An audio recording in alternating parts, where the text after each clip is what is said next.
मैं संगीता तिवारी अपने चैनल अध्यात्म चेतना में आपका स्वागत करती हूँ।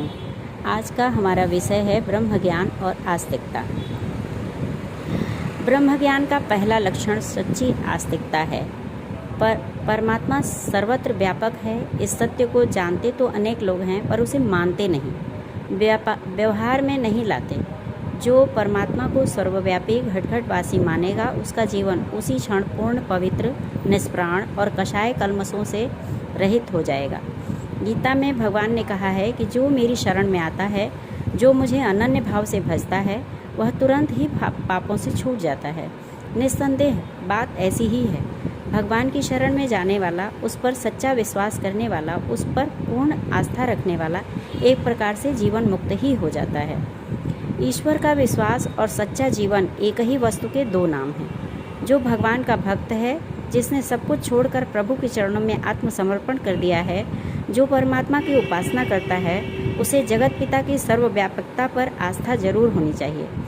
यदि यह विश्वास दृढ़ हो जाए कि भगवान जर्रे जर्रे में समाया हुआ है, हर जगह मौजूद है, तो पाप कर्म करने का साहस ही नहीं हो सकता। बुरा काम करने वाला पहले यह भली भांति देखता है कि मुझे देखने वाला या पकड़ने वाला कोई यहाँ है तो नहीं। जब वह भली भांति विश्वास कर लेता है कि उसका पाप कर्म किसी भी दृष्टि या पकड़ में नहीं आ रहा है, तभी वह अपने काम में हाथ डालता है।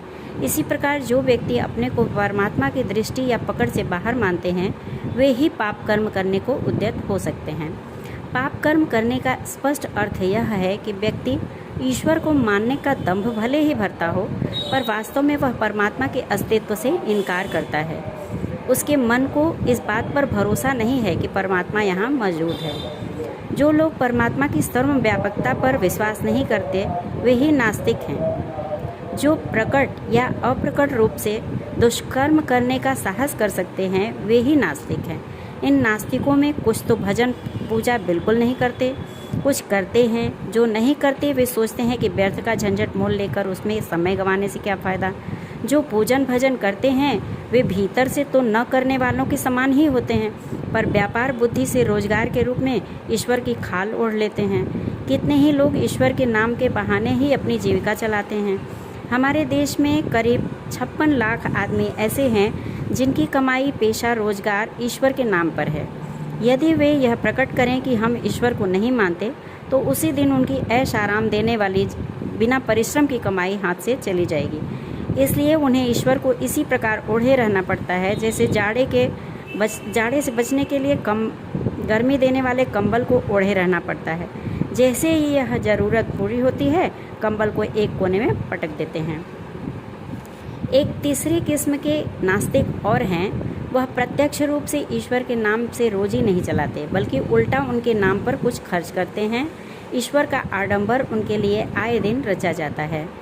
चौथे प्रकार के नास्तिक वे हैं जो पाप छिपाने या धन कमाने के लिए नहीं, किंतु अपने को पूजवाने के लिए, यश और श्रद्धा प्राप्त करने के लिए ईश्वर भक्त बनते हैं। उसके लिए कुछ त्याग और कष्ट भी उठाते हैं, पर भीतर से उन्हें प्रभु की सर्वव्यापकता पर आस्था नहीं होती। इस प्रकार प्रत्यक्षतः ईश्वर भक्त दिखाई देने वालों को भी असंख्यों मनुष्य ऐसे हैं जिनको भीतरी मनोभूमि परमात्मा से कोसों दूर है।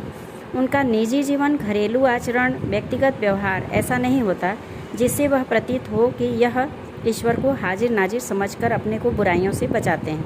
ऐसे लोगों को किस प्रकार आस्तिक कहा जाए? जो पापों में जितना ही अधिक लिप्त है, उसका व्यक्तिगत जीवन उतना ही दूषित है। वह उतना ही बड़ा नास्तिक है। लोगों को धोखा देकर अपना स्वार्थ साधना, छल, प्रपंच, माया, दंभ, भय, अत्याचार, कपट और धूर्तता से लोगों के अधिकारों को अपहरण कर स्वयं संपन्न बनना नास्तिकता का स्पष्ट प्रमाण है। जो पाप करने का दुस्साहस करता है, वह आस्तिक नहीं हो सकता, भले ही वह आस्तिकता का कितना भी बड़ा प्रदर्शन क्यों न कर सके। ईश्वर भक्ति का जितना ही अंश जिसमें होगा, वह उतने ही दृढ़ विश्वास के साथ ईश्वर को सर्वव्यापकता पर विश्वास करेगा। सब में प्रभु को समाया हुआ देखेगा। आस्तिकता का दृष्टिकोण बनते ही मनुष्य भीतर और बाहर से निष्पाप होने लगता है। पूजा के समस्त कर्मकांड इसलिए हैं कि मनुष्य परमात्मा को स्मरण रखे, उसके अस्तित्व को अपने चारों ओर देखे और मनुष्योचित कर्म करे। पूजा अर्चना वंदना कथा कीर्तन व्रत उपवास तीर्थ आदि सबका प्रयोजन मनुष्य की इस चेतना को जागृत करना है कि परमात्मा की निकटता का स्मरण रहे और ईश्वर के प्रेम और श्रद्धा द्वारा लोक सेवा का व्रत रखे और ईश्वर के क्रोध से डरकर पापों से बचे।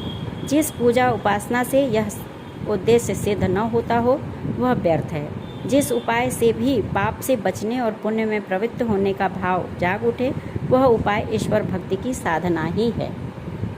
धन्यवाद।